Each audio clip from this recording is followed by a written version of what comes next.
explico estos dos. Primero, impronta. Bueno, recuerden, tenemos pares génicos de la mayoría de los genes. Y tenemos pares génicos porque de cada gen, la mitad da mamá, la mitad da papá, ¿no? Mamá da uno, papá da otro.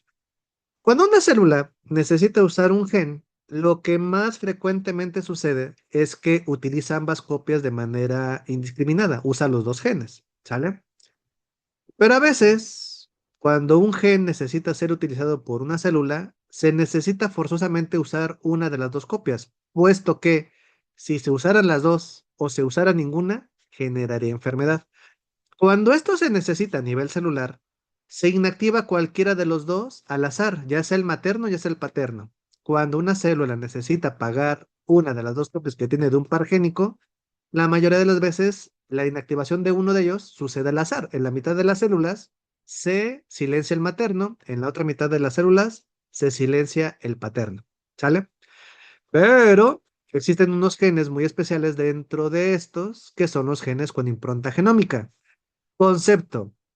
La impronta genómica es la expresión monoalélica que depende de su origen parental. Es decir, la impronta genómica es, tengo pares génicos y, sin embargo, solo uso una copia. Y aparte, esa copia que voy a usar o que va a estar silenciada, desde el principio mi papá o mi mamá me las heredaron prendidas o apagadas. ¿A qué me refiero? Otra vez, estamos hablando de pares génicos. Existen pares génicos improntados en donde mamá da el gen prendido, la flecha verde significa el gen está prendido, y el mismo gen que mi papá también porta, mi papá me lo hereda apagado. Si la impronta genómica marca que el alelo materno debe expresarse, el alelo paterno debe silenciarse. Y lo opuesto sucede, por supuesto que sí. Si un par génico está improntado y papá me lo hereda prendido, el de mamá tengo que recibirlo apagado. Porque cualquier desbalance distinto nuevamente provoca enfermedad. ¿Sale? Eh, Actualmente es más sencillo recordar cuáles son los cromosomas que no tienen genes improntados. Porque ya prácticamente todos, salvo el cromosoma 3, el cromosoma 16, el 18, el 20 y el 21, porque al X también ya le encontraron genes improntados. ¿Sale? El ejemplo de enfermedades por defectos de impronta genómica que vamos a ver es los síndromes de Prader-Willi y Angelman, en donde lo que sucede es un desbalance de expresión génica que depende de su origen parental. Memotecnia. Prader pierde a papá. Estamos hablando del cromosoma 15, por cierto. Que la memotecnia diga Prader pierde a papá, lo que significa en realidad es que las personas, hombres y mujeres con Prader-Willi, lo que les falta es la expresión de genes ternos. Mientras, en la misma región, pero con un desbalance inverso, las personas, hombres y mujeres con síndrome de Angelman, lo que tienen es la falta de expresión de alelos maternos, ¿sale? Por lo tanto, la memotecnia completa es Prader pierde a papá, Angelman pierde a mamá, ¿sale? Es la misma región en cuestión, nada más que por un lado no hay expresión de alelos paternos, Prader, y en el otro no hay expresión de alelos maternos, Angelman, ¿sale? Eso es impronta genómica, expresión monalélica que depende de su origen parental. Vamos con el penúltimo de los patrones de herencia no clásicos que veremos en el programa. Estoy refiriéndome a... Uy, ya lo regué. Aquí está. La expansión y contracción de secuencias repetidas. Expansión y contracción de secuencias repetidas. Vimos desde los primeros seminarios que más del 50% de los nucleótidos del DNA nuclear son secuencias repetidas, que por concepto son aquellas que están más de una vez en el genoma, ¿sale? Hay varios tipos que los podemos clasificar por su longitud o por su distribución, ¿sale?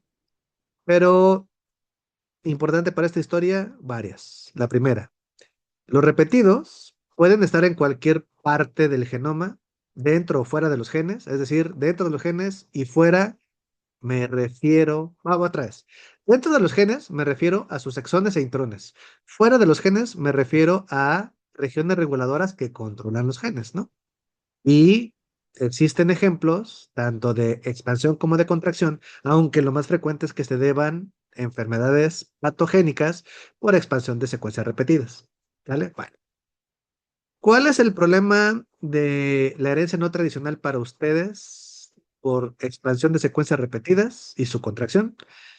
Que hasta este momento del programa habíamos hablado solamente de dos tipos de alelos: alelos normales, alelos patogénicos, que en esta lógica se mencionaban antes simplemente como alelos normales, alelos mutados, ¿vale? En la practicidad errónea del concepto de que una mutación explica enfermedad, ¿no? No todas, pero vale.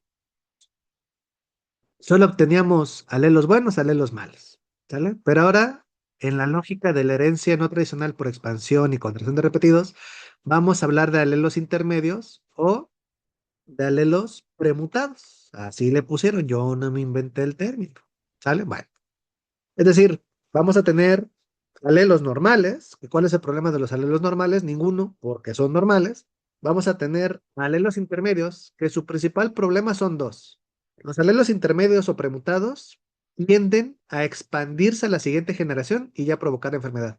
Es por eso que las personas en un árbol genealógico pueden ser portadores de la premutación, no heredar la enfermedad, perdón, sí, no heredar la enfermedad, no manifestar la enfermedad, pero también están en riesgo tanto de transmitirla como de padecerla. ¿A qué me refiero? Conciliemos que, como la mayoría de enfermedades que hemos visto hasta ahorita, las penetrancias se describen cercanas al 100% en el ejemplo de los alelos completamente mutados o penetrantes, ¿sale? Pero los alelos con premutación frecuentemente muestran penetrancia reducida. Esto lo vamos a ver muy próximamente, me refiero a las necesidades de la escuela, nos llevaron a clases en líneas y yo, que me gusta aprovechar bien los tiempos, pues me voy a aventar toda la lógica de lo no tradicional, pues para que ahora sí de corridito veamos a zoospermia en la clase presencial de la siguiente semana y directamente nos pasamos a las enfermedades de herencia no tradicional, ¿sale? Prader, Angelman, X frágil, Huntington, Melas y los últimos tres defectos congénitos relacionados al modelo multifactorial. Y esto sale a colación porque vamos a ver en Huntington y en X frágil, que son los ejemplos de herencia no tradicional por expansión de repetidos, que los tipos de alelos normales, premutados y mutados varían de enfermedad a enfermedad. Voy a explicar rápido, porque la audiencia lo permite, los límites de ambas enfermedades. Los alelos normales en X frágil son aquellos que el repetido CGG, que por cierto está en la región reguladora del gen FMR1, ligado al X, eh, rondan las repeticiones de 1 a 55 CGGs. Los premutados son aquellos que rondan de los 56 a los 199 CGGs. Y el número significa cuántas veces se repite esto de CGG, ¿sale? Los completamente mutados o penetrantes son aquellos que rebasan los 200 repetidos CGGs. En Huntington, que la repetición está en el exón 1, en la tripleta es distinta, pero es una tripleta, CAG, y las longitudes de los alelos normales, premutados y mutados cambian por completamente. Los alelos normales son repeticiones CAG de 1 a 29, algunos autores dicen que a 35, dejémoslo en 35 para que sea más fácil de entender. Los normales 1 a 35, los premutados de 36 a 39 y los completamente mutados más de 40, siendo el ejemplo que elegí para explicar el fenómeno de anticipación, que simplemente significa que a mayor longitud del repetido, la edad de presentación de la entidad es más joven, más temprana. El Huntington juvenil suele manifestarse antes de la década 2 de la vida, a diferencia de Huntington clásico, que se manifiesta más o menos a los 40 años de vida, porque los repetidos en Huntington clásico van de 40 a 55 y en Huntington juvenil de 55 a más. ¿Sale? Y bueno, eso es lo más relevante al respecto del concepto de enfermedades por expansión y contracción de repetidos y sus tipos de alelos. ¿Sale? Por último, vamos a revisar el mecanismo de herencia no tradicional más difícil de entender. el modelo de herencia multifactorial.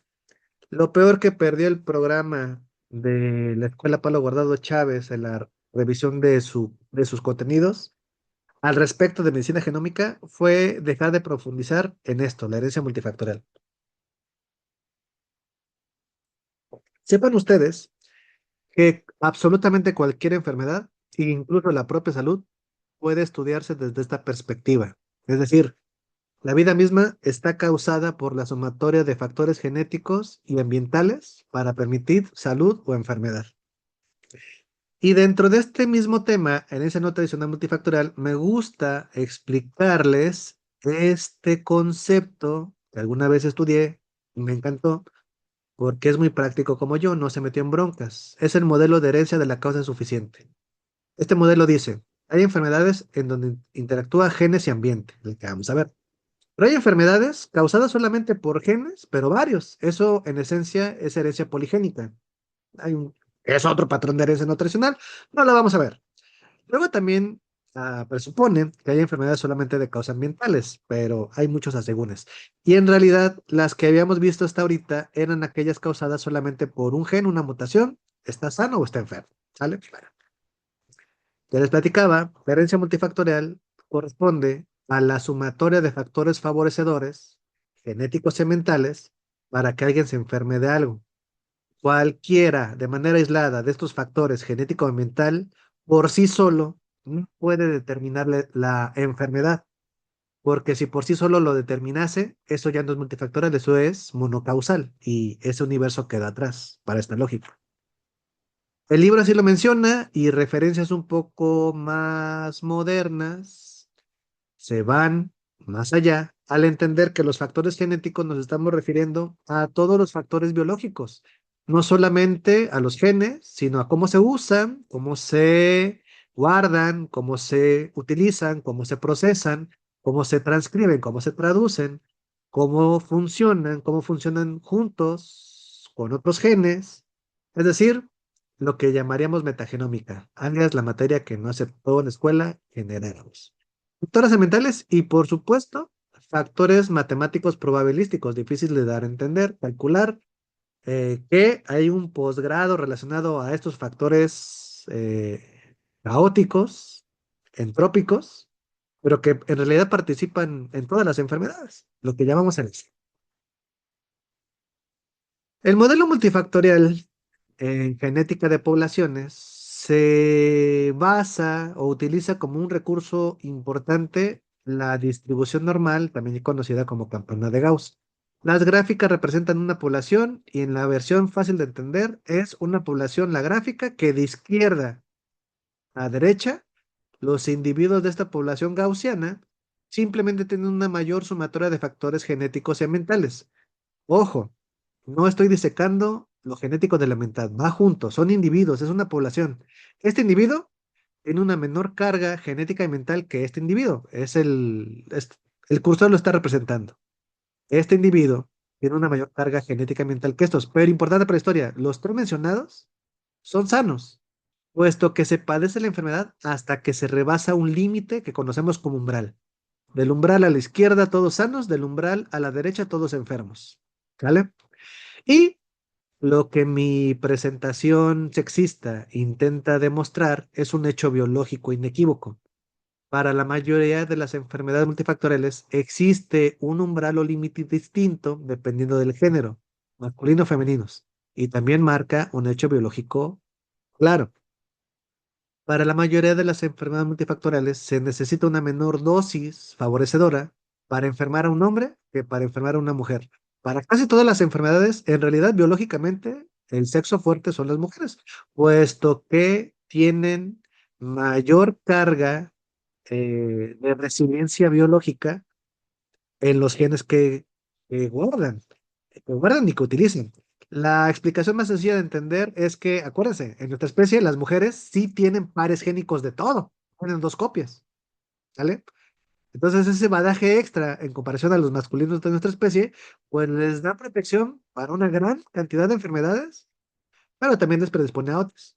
La lógica inversa casi que solo aplica para displasia de cadera congénita y las enfermedades autoinmunes, ¿sale?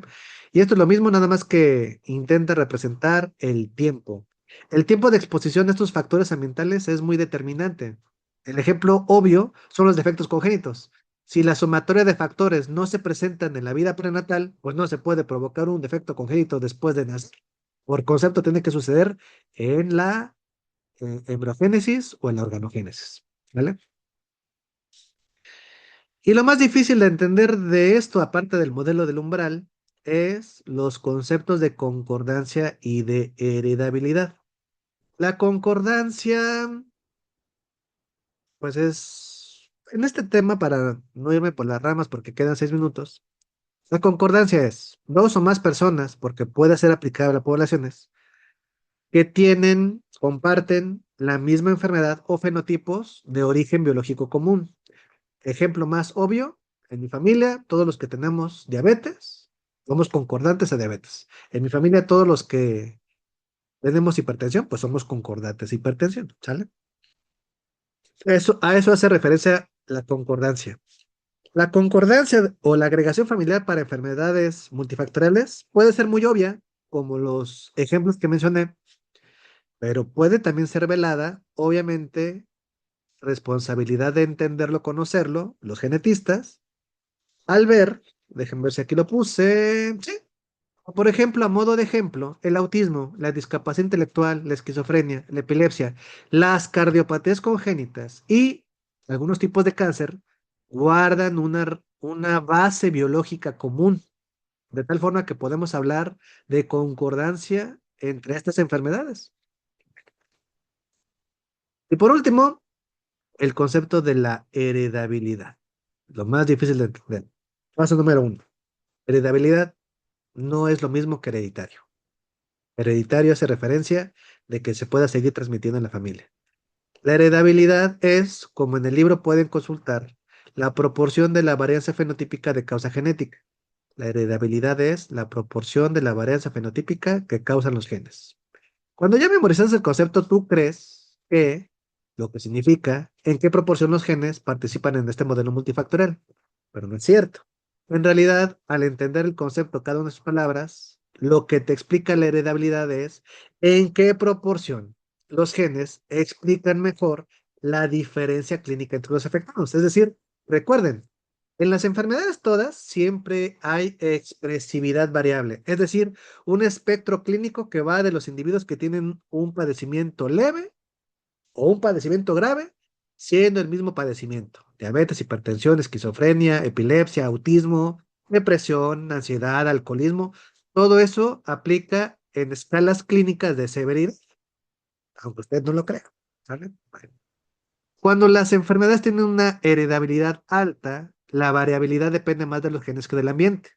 Los casos graves tendrán que tener una mayor participación genética que ambiental, pero siempre están mezclados.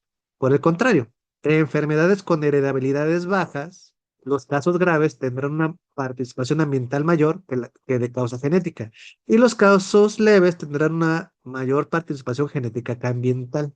Existen los dos extremos y en los dos extremos existen formas leves y graves. En enfermedades con heredabilidades altas, los genes explican mejor las diferencias. En enfermedades con heredabilidades bajas, el ambiente explica mejor las diferencias.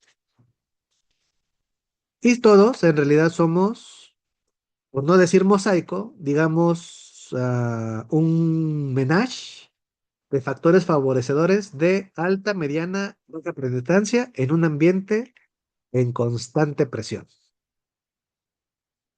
Y fin.